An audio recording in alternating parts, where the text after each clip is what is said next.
Karar devletin täze ýamynyň galkynşy döwrüne ýaş türgelerimizin we usat tälimçilerimizin dünýä derejesindäki sport ýarşlaryna Türkmenistana wekilçilik edip, ýurdumyzyň sport awraýyny belende götürmäge, ýaşlaryň sporta bolan höwetini artdyrmaga goşan şahsy goşandyny hemde 2025-nji halkara parahatçylyk oranşmak ýylyna sportun görnüşleri boýunça dünýä derejesindäki ýarşlarda türgelerimizin gazanan ýokary üstünliklerini we olaryň tälimçileriniň bu ugurda bitiren hyzmatlaryny nazara alyp, dünya dereceli yarışlarda birinci medala nasip bolan şu türgelerin her birini 40 000 manat pul meçberde pul bayrağı bilen sylaglamaly. Söwüş samba boýunça milli ýygyndy toparynyň türgeni bedirgen begenjibi. Türkmenistanyň İçeri işler Ministrliginiň institutunyň 4-nji ýyl talibi, Söwüş samba boýunça milli ýygyndy toparynyň türgeni Abdulla Melikuliç Nazargelliýewi. Türkmenistanyň Söwüş sunugaty Milli Federasiýasynyň samba boýunça milli ýygyndy toparynyň türgeni Ilşat Ýunus ogly Döwranowy. Aşgabat şäherindäki 105-nji orta mektebiniň 10-njy synp okuwçysy samba boýunça milli ýygyndy toparynyň türgeni Anna Muhammed Gurbanguliýewич Anna Muhammedowy. Türkmen Döwlet Beden Terbiýe we Sport Institutunyň 1-nji ýyl talibi samba boýunça milli ýygyndy toparynyň türgeni Mehriban Abdurrahmanowna Pelwanwany. Aşgabat şäherindäki 8-nji sport mektebiniň tälimçi mugallymy samba boýunça milli ýygyndy toparynyň türgeni Sapar Musaýewich Döwletowy. Ahal welaýatynyň Akbuğda etrawynyň sport mektebiniň tälimçi mugallymy samba boýunça milli ýygyndy toparynyň türgeni Annegeli Gurban Pähedowich Anna Pähedowy. Türkmen Döwlet Binägerlik Guruluşy Institutunyň 3-nji ýyl talibi jiu-jitsu boýunça milli ýygyndy toparynyň türgeni Şyhberdi Maksadowich Rahmanowy. Türkmen Döwlet Mali Institutunyň 3-nji ýyl talibi jiu-jitsu boýunça milli ýygyndy toparynyň türgeni Bagtyar Bayramowich Muradowy. Türkmen Döwlet Beden Terbiýe we Sport Institutunyň 1-nji ýyl talibi jiu-jitsu boýunça milli ýygyndy toparynyň türgeni Edid Maksat Muradowich Ýollaýewy. Jiu-jitsu boýunça milli ýygyndy toparynyň türgeni Berdi Kadir Muhammedowich Saparowy. Türkmen Döwlet Beden Terbiýe we Sport Institutunyň 3-nji ýyl talibi jiu-jitsu boýunça milli ýygyndy toparynyň türgeni Aynur Şöhratowna Kulliýewany. Aşgabat şäheriniň Bilmeýin etrawynyňky 104-nji orta mektebiniň 11-nji synp okuwçysy agyr atletika boýunça milli ýygyndy toparynyň türgeni Ogulşat Gurbandurdiýewna Amanowany. Mar welaýatynyň Mar şäherindäki 25-nji orta mektebiniň 3-nji synp okuwçysy kuşt boýunça milli ýygyndy toparynyň türgeni Anna Olegowna Çariýewany. Lewap welaýatynyň Türkmenabad şäherindäki 41-nji ýyly töleşdirilen orta mektebiniň 10-njy synp okuwçysy kuşt boýunça milli ýygyndy toparynyň türgeni Jahan Ygtyýarowna Rejepowany. Balkan welaýatynyň Beden Terbiýe Sport klubynyň tälimçisi para powerlifting görnüşi boýunça ýygyndy toparynyň türgeni Bayramgelli Ilmamedowich Saparowy. Şu boýunça milli ýygyndy toparynyň türgeni Çarmyrat Agamradowich Anna Gurbanowy. Türkmen Döwlet Beden Terbiýe we Sport Institutunyň 1-nji ýyl talibi uşu boýunça milli ýygyndy toparynyň türgeni Edid Bedirgenowich Muhammedowy. Lewap welaýatynyň Türkmenabad şäherindäki 27-nji orta mektebiniň 11-nji synp okuwçysy Tay boks boýunça milli ýygyndy toparynyň türgeni Jasurbek Farhadowich Ahmedowy. Aşgabat şäherindäki 66-njy orta mektebiniň 10-njy synp okuwçysy Tay boks boýunça milli ýygyndy toparynyň türgeni Föhfet Abdurrahulowich Atlaýewy. Gulistan Döwlet Sowda Merkeziniň Sowda bölüminiň esasy hünärmeni kickboxing boýunça milli ýygyndy toparynyň türgeni Toýlumrat Muhammedowich Ýegeleýewi. Dünýä dereceli ýarışlarda kümüş medala nasip bolan şu türgeleriň her birini 70 000 manat meçberde pul bayragy bilen sylaglamaly. Lewap welaýatynyň Däne etrawynyň 2-nji sport mektebiniň samba boýunça tälimçi mugallymy samba boýunça milli ýygyndy toparynyň türgeni Sabina Agajanowna Agajanowany. Ahal welaýatynyň Akbuğda etrawynyň sport mektebiniň tälimçi mugallymy samba boýunça milli ýygyndy toparynyň türgeni Guwanç Penjiewich Begaliýewi. Liwap vilayetinin Hocamat etrafındaki 4-nji sport mektebiniň tälimçi mugallymy Seweş samba boýunça milli ýygyndy toparynyň türgeni Hakberdi Yusupoviç Jumayew. Türkmen Döwlet Beden Terbiýe we Sport Institutynyň 2-nji ýyl talibi Seweş samba boýunça milli ýygyndy toparynyň türgeni Mälikberdi Haly Mämedoviç Begiýew. Seweş samba boýunça milli ýygyndy toparynyň türgeni Rasul Muradoviç Jabrailow.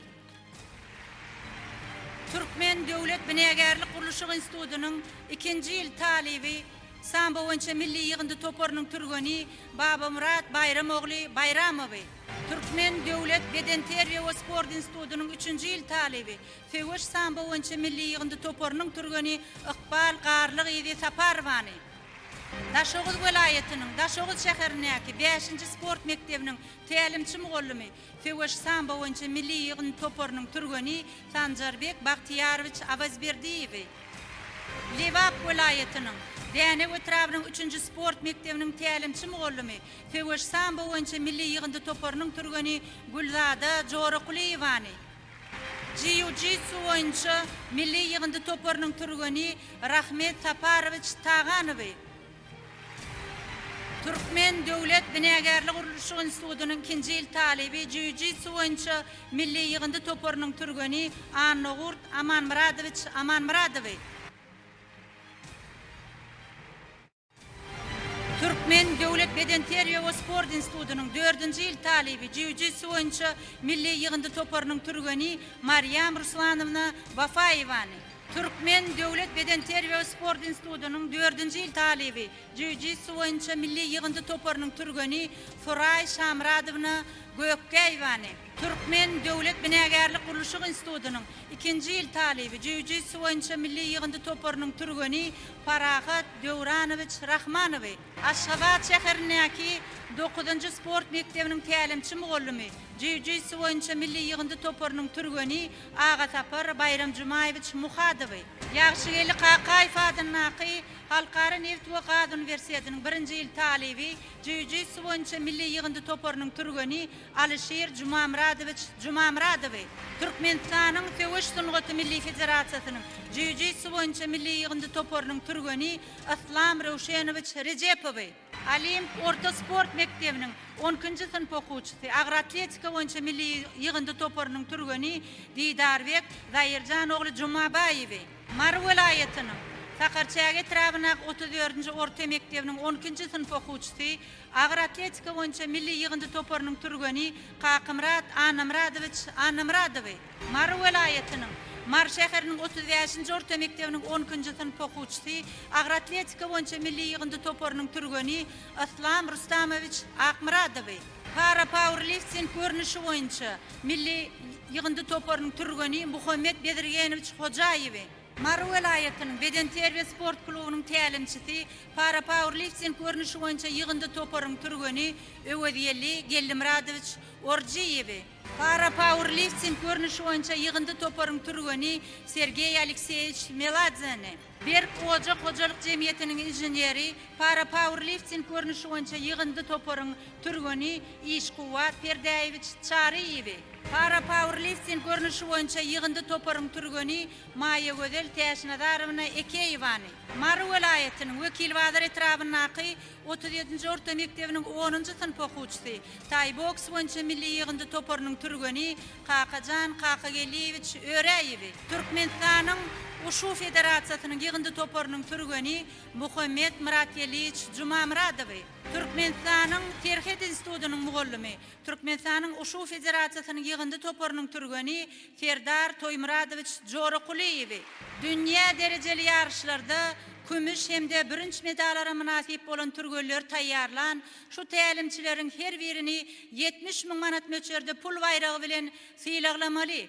Türkmenistanyň ýokary sport saatlygy mektebiniň tälimçi mugallymy Türkmenistanyň Agratletika Milli Federasiýasynyň ýetginjekler we ýaşlar ýygyndy toparynyň tälimçisi Ahmet Akmuradowyç Saryýew.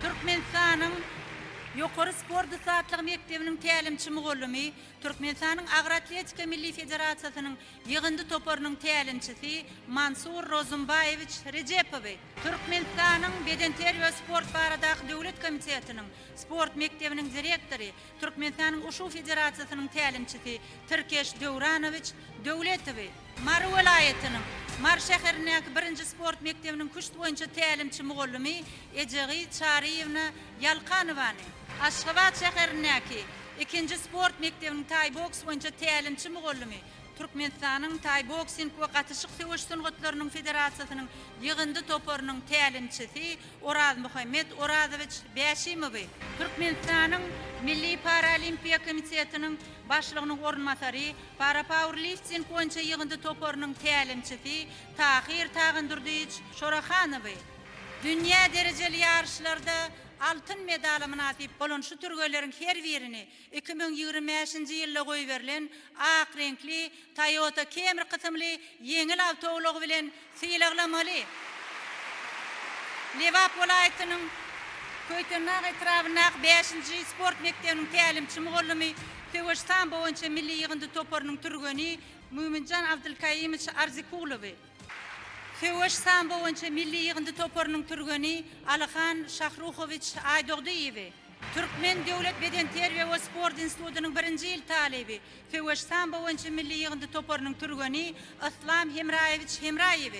Aşgabat şäherindäki 5-nji sport mektebiniň tälimçi mugallymy Töweş sambo boýunça milli ýygyndy toparynyň türgeni Niyaz Murat Begenjewich Babekowy. Töweş sambo boýunça milli ýygyndy toparynyň türgeni Ahmet Polatowich Tangryberdiýew. Mar welaýatynyň Mar etrawynak sport mektebiniň tälimçi mugallymy Töweş sambo boýunça milli ýygyndy toparynyň türgeni Isa Atamradowich Arslanowy.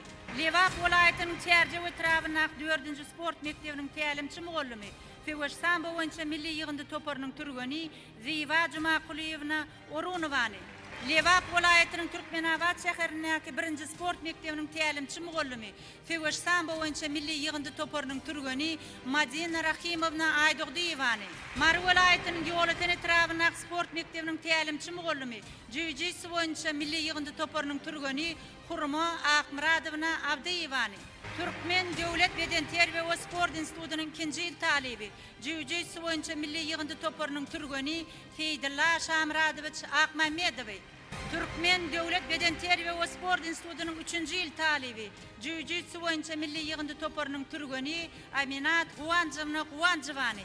Türkmen Döwlet Beden terbiýe we sport institutynyň 3-nji ýyl talebi, jiu-jitsu boýunça milli ýygyndy toparynyň türgeni Islam Döwletmuradowich Öwedowy.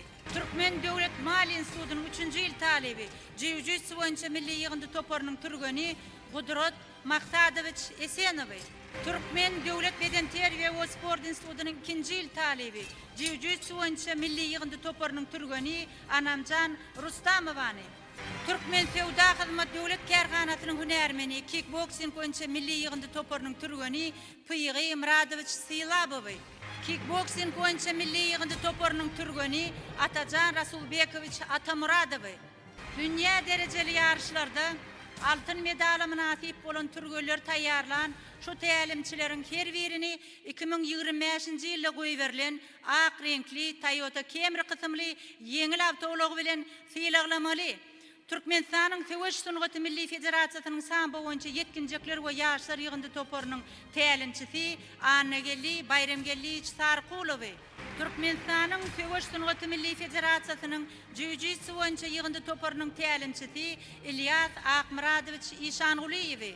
Türkmenistanyň Töweş Sungaty Milli Federasiýasynyň Töweş sambo boýunça milli ýygyndy toparynyň tälimçisi Yakup Berdi Felimerdiç Berdiýew. Beden terbiýe we sport baradaky döwlet komitetiniň ýokary netijeli sport we olimpiýa hereketini utgaşdyryş bölüminiň baş hünärmeni Türkmenistanyň Töweş Sungaty Milli Federasiýasynyň sambo boýunça tälimçisi Nurgelli Oraz Tehedowich Kuliýew. Lewap welaýatynyň Hojamat etrawynak 4-nji sport mektebiniň tälimçisi Türkmenistanyň Töweş Sungaty Milli Federasiýasynyň sambo boýunça ýygyndy toparynyň tälimçisi Osman Orunowich Ýoldaşowy. Aşgabat şäherindäki ikinci sport mektebiniň tälimçisi, Türkmenistanyň Söwüş Sunugaty Milli Federatsiýasynyň sambo boýunça ýygyndy toporunyň tälimçisi Nur Hoja Orakoviç Tawmanowy, Aşgabat şäheriniň 9-njy sport mektebiniň tälimçi mugallymy, Türkmenistanyň Söwüş Sunugaty Milli Federatsiýasynyň sambo boýunça ýygyndy toporunyň tälimçisi Begmurat Çarmuradowyç Meredowy, Daşoğuz welaýatynyň Könürgen jetrawyna 2-nji sport mektebiniň tälimçi mugallymy, Türkmenistanyň Söwüş Sunugaty Milli Federatsiýasynyň sambo boýunça 7-njekler we ýaşlar ýygyn toporunyň tälimçisi Aýgözel Hoşgelliýewne Gurbangelliýewany, Daşoğuz welaýatynyň Könürgen jetrawyna 2-nji sport mektebiniň tälimçi mugallymy, Türkmenistanyň Söwüş Sunugaty Milli Federatsiýasynyň Söwüş sambo boýunça tälimçisi Maýta Daňatarowyna Gupykovany, Türkmen Döwlet Binägerlik Gurulşy Institutynyň Kompýuter hasaplaş merkeziniň operatory, Türkmenistanyň Söwüş Sunugaty Milli Federatsiýasynyň jiu-jitsu boýunça ýygyndy toporunyň tälimçisi Kemal Meredowyç Meredowy, Türkmen Döwlet Beden terbiýe we sport institutynyň sportyň göreş görnüşleri kafedrasynyň mugallymy, Türkmenistanyň Söwüş Sunugaty Milli Federatsiýasynyň jiu-jitsu boýunça ýygyndy toporunyň tälimçisi Rahat Bayramgelliýew Kurbanowy, Türkmenistanyň ýokary sport usatlygy mektebiniň agyr atletika boýunça tälimçi mugallymy, Türkmenistanyň agyr atletika Milli Federatsiýasynyň ýygyndy toporunyň tälimçisi Meretguly İlyas Guliýewiç Tähetmuradowy, Aşgabat şäheriniňki 2-nji sport mektebiniň kickboksing görnüşi boýunça tälimçi mugallymy, Türkmenistanyň kickboksing federatsiýasynyň milli ýygyndy toporunyň tälimçisi Aleksandr Nikolaýewiç Snagovskiýny, Türkmenistanyň prezidenti Ferdar Berdimuhammedow,